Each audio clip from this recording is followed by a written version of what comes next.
our channel. So today guys, update muna tayo sa buhay-buhay. Gusto ko na ipakita sa inyo, lalabas tayo kasi very unpredictable yung weather ngayon sa Muscat.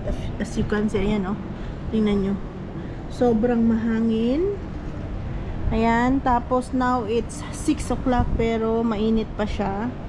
Ganito yung weather ngayon sa Muscat. Ayan oh, oh my god, nag-ano tawag dito, nag-shadow, tawag dito, ayan, as you can see, ayan, nag-fogs ba? Ayan nga, nag-fog nga, ayan. So yan o, very unpredictable, sobrang hangin. Iikot ko kayo sa Muscat, I think sa work ko. Now is July. Hindi ko alam kung bakit ganito yung weather ngayon dito. Ano siya ba? Mahangin na alingiing. Ano ba yun sa English? Mamaya sasabihin ko sa inyo pag ano natin. Ayan o, anong oras na? Alas 6. Pero may araw pa. Ayan o.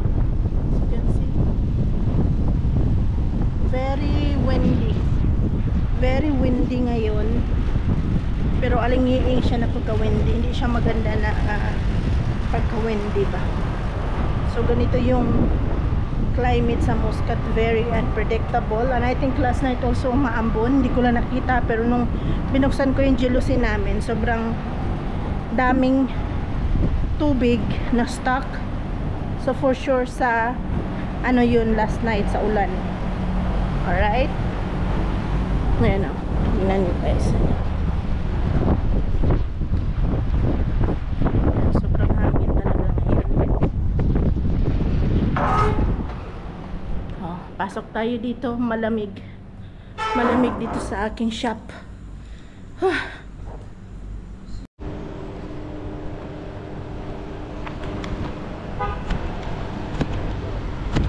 Grabe guys, as you can see, ayan, ano yung ano natin ngayon, foggy, very humid ngayon sa Muscat.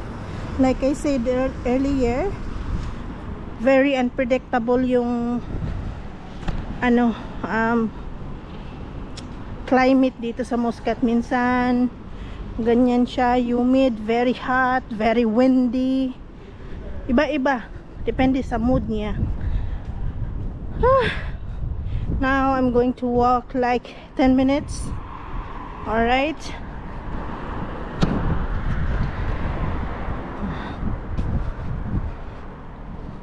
So balitaan ko na lang kayo guys when I get home.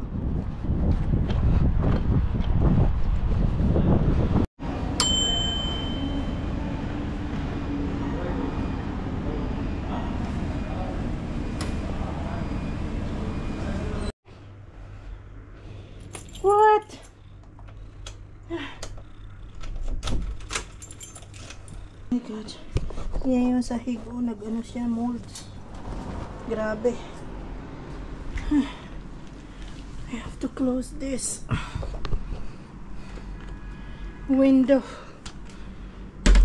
Hindi pa nalinis yung window natin guys. Oh, kasi umulan kagabi. Yan.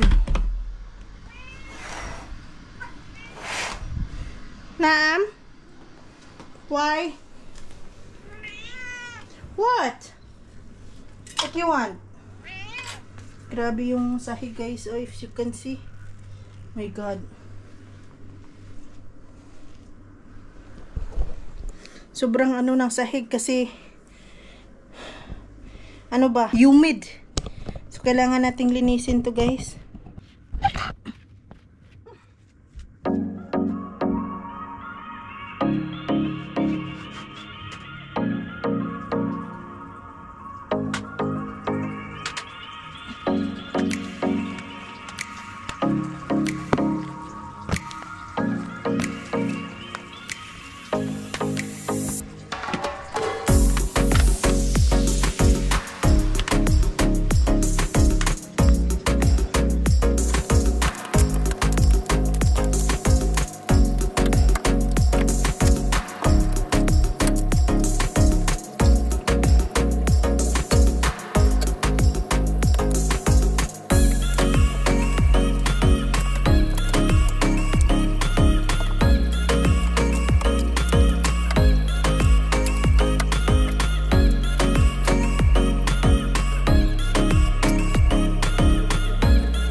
may kasalukuyang gutom. So, let's prepare this food, guys. Meron po siyang matsambaka. Ayan. Hugasan lang natin ito. Okay. Ayan. Hati na natin ito, guys, kasi ilang araw din ito kainin.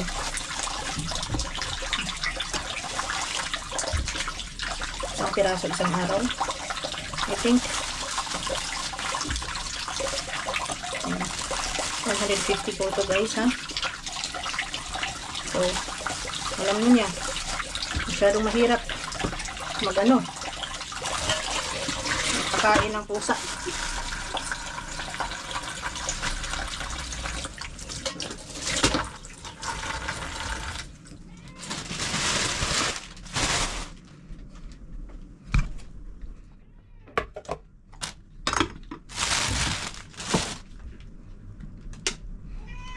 So yan, antayin lang natin yan. And then, diba guys, sobrang init. Tapos binili natin yung atsal at saka kikuman sauce kasi bukas magluto tayo ng something for our lunch. So yun guys, mag-chill muna tayo. Balikan ko na lang kayo mamaya pag matapos na tayo magluto at pakainin natin si Leo, okay? So yan yung pagkain ni Leo. I think it's cooked already. Kailangan na natin siyang kuhanan sa kanyang pagkain. Wala tong asin, nothing. Guys, only yun lang katas niya. Yan, kailangan natin tong himayin para makakain siya ng bongga-bongga. Babalikan ko na lang kayo mamaya, guys.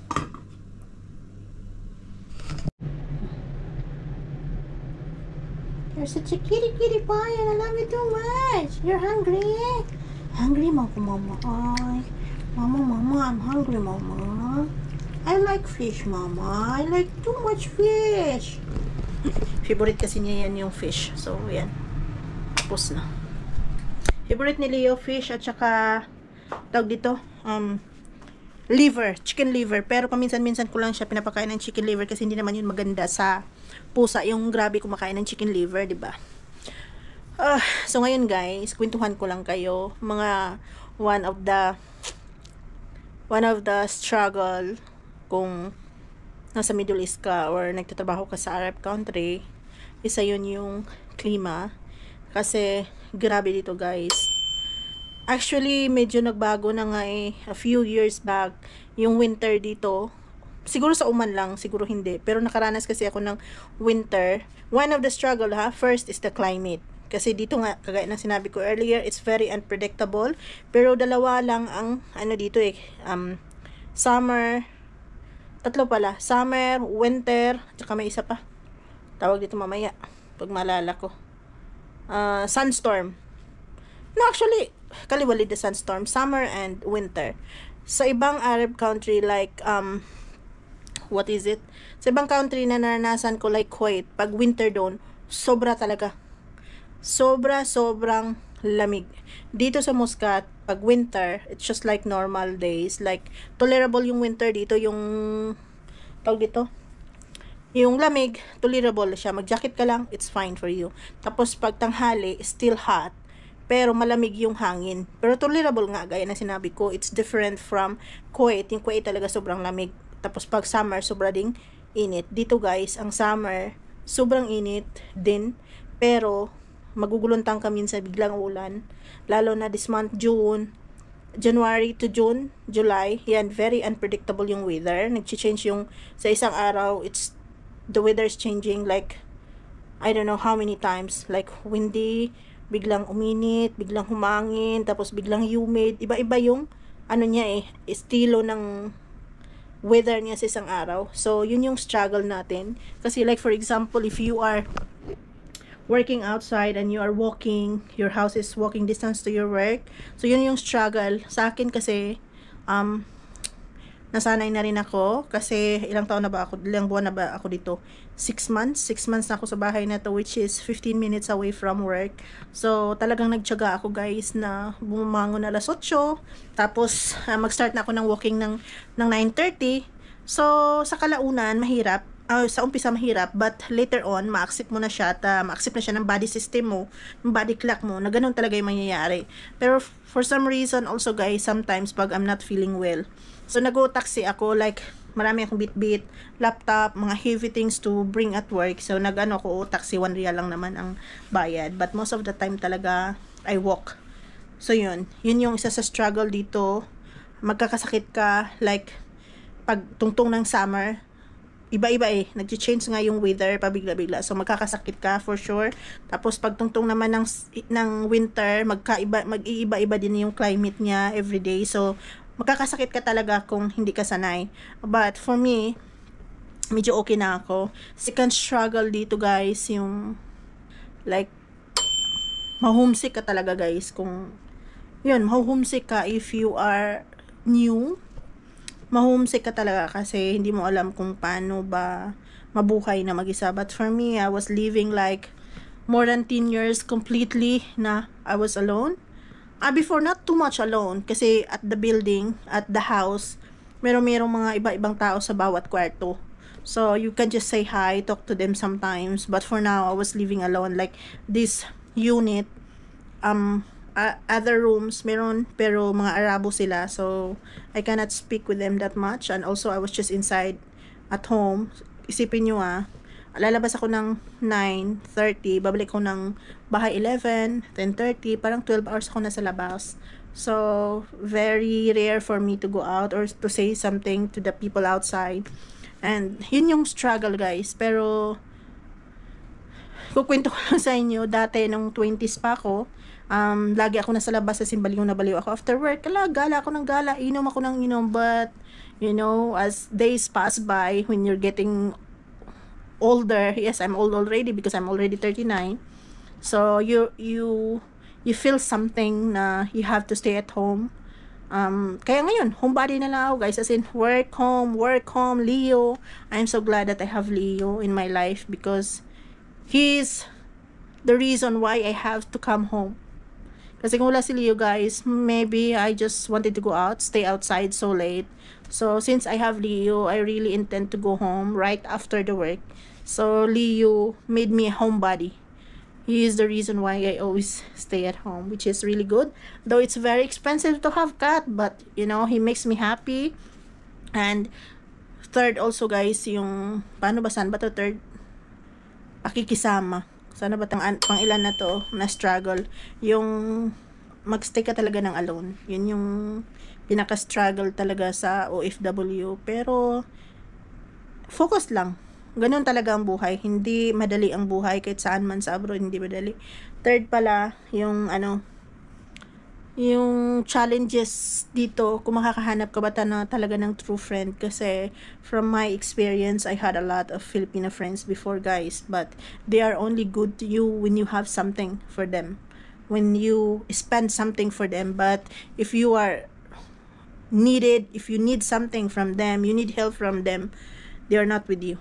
So it's very hard or very rare to find somebody, Filipino friends to be with you. And I had also experienced Filipinos, like I was helping them so much. What do you call this one? I give them job. At the end of the day, they will fight back with you in return. So it's really difficult to meet somebody who is really good to you. So it's better to stay at home.